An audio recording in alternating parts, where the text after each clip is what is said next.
Have you ever made a decision that made perfect sense to you, but totally confused everyone else? Or you can feel it, like that subtle judgment, the awkward silence, the little comments, maybe the not so little comments, and you start to second guess yourself? Well, that wasn't really my story until recently. So I've always been someone who just kind of like does her own thing, with people, without people, it doesn't matter. I've kept a small circle and I've never cared much about what people think in like a general sense, especially when it comes to my money or financial decisions. But family is different. Like for me, they are in many ways that inner circle. And this time with this most recent purchase, they did not get it. So when my husband and I bought our first house together, which is this house that I'm in right now, we planned to house hack it, and specifically with housemates in like a co-living model. And it made perfect sense to us as we were preparing to buy it. And it made absolutely no sense to the people in my family. But before I continue, hi. My name is Sabrina, and I'm failing forward in real estate to build a more durable life. And I have a few rental units and have flipped a couple of houses, all with the complete support of my family. But this project, not so much. So in this video, I'm going to talk about what happened, what I learned, and the book that helped me, specifically The Courage to Be Disliked, and what concepts in this book really helped me to understand and deal with that situation. So first, let's have a bit of background. So as I mentioned, the idea here was that my husband and I were going to buy a house that we could house hack. We were renting and actually had a roommate in that rental while I was going back and forth between New England and North Carolina. If that doesn't make sense to you, I'll link a description to my video of my first 6 years where I kind of explain that backstory. But anyway, so while I was going back and forth, he had a roommate, a housemate, and so, we were all like in there together during the times that I would be there. And as things happen, it was a small mom and pop landlord. The woman got older, her kids took over, formal property management, prices were going up, all the whole thing. And so we decided before we would lock in with them, we would look into going ahead and just buying our own house because that rent was so under market. It was kind of worth it, but I was like, all right, maybe it's time to move on.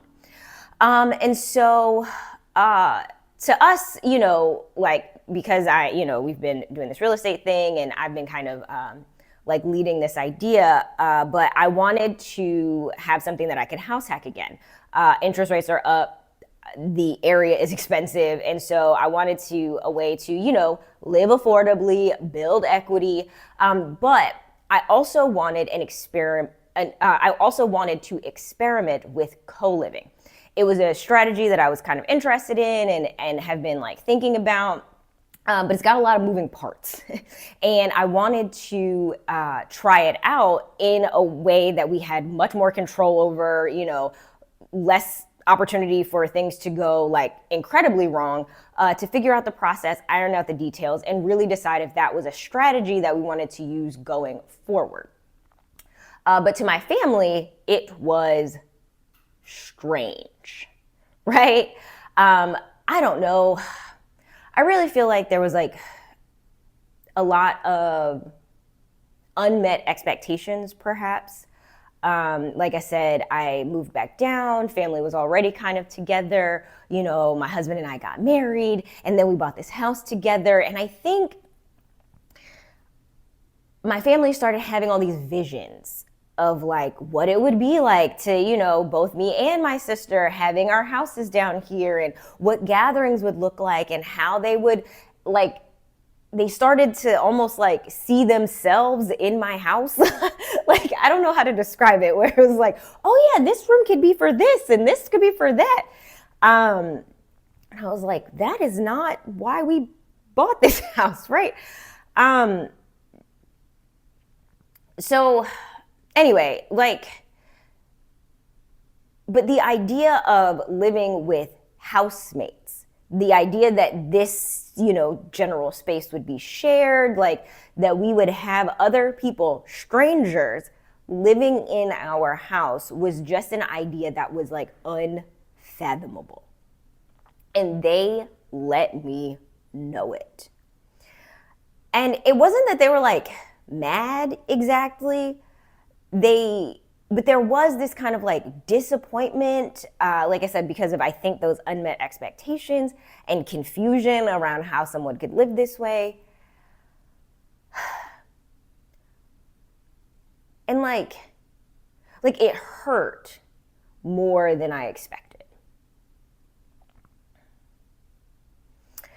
And so while things were happening, because, it takes a little while to buy a house, I picked up this book, The Courage to be Disliked. And so it's a book based on Alfred Adler's ideas. And so he's one of the early psychologists that you've probably never heard of. I majored in psychology in college and I had never heard of him. But he's different from the kind of big names that we do know, like Freud and Jung, who focus on your past and your childhood. Adler believed that we're not shaped by our past, but we're shaped by the meaning that we give to our experiences right now.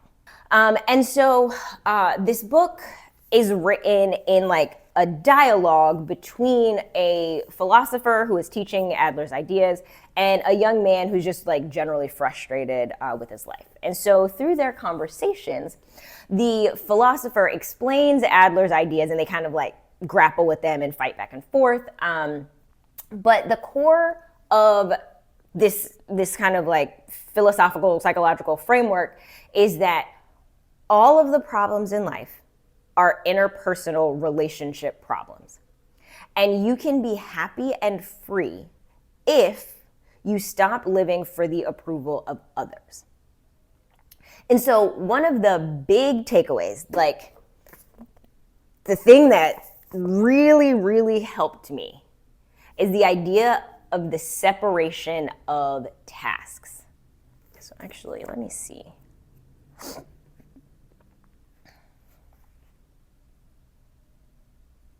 Okay, so the separation of tasks. And so it basically means figure out what's your task and what's not your task. Or in other words, recognizing what's your responsibility and what is not. And so I was really thinking of this idea almost as a mantra as we're going through the process. What is my task, what is my responsibility, and what is not? So we're going through the whole thing, the whole buying process. And it's kind of weird, right? We put in the offer, we're going through the inspections, but I didn't want to talk about it. It was almost like I was trying to buy a house in secret to avoid the judgments and comments and opinions of everyone else. And so even though me and my husband came to a decision about what we would do with our house that we would live in, I couldn't feel excited about it. I just felt defensive about what we were planning. But as we settled on the closing date, I kept reminding myself, focus on your task. So we closed on this over the summer, and it was actually right before Father's Day. And so I invited everyone over to our new house. It was still full of moving boxes. We actually spent the morning moving things across town. My sister brought a folding table and chairs so people would have a place to sit. And we had an ice cream party, even though we didn't yet have the refrigerator and the freezer to keep it cold. So more ice cream soup Sundays. But finding a way to celebrate Father's Day in my new house, because it was, the exciting new thing, that was my task. But I want to be very clear. There were still quiet whispers and side comments and not so side comments. But I just remembered that is their task. It is okay that they don't understand. But I will be honest, it was still hard. Okay, like I did not have some grand revelation, right? Like this book is good, but like I did not have some big transformation and internal spiritual awakening or something that made all of that opposition not bother me. No, it sucked. But I think like that's the courage part, right? Like the idea of the courage to be disliked, is the title of the book for a reason. And so courage is about like controlling and dealing with your fear as you do something difficult. So like, don't expect it to be all roses if you do read this book. Because it was hard. It was hard to invite people that I love into a house that I bought, with my husband, that was supposed to be a very exciting thing. And all I felt was judged for my decisions. That was not an easy thing to do. But I decided that that was my task. What I could control was inviting people, coordinating some, activity or meal that we could do together. And that was it.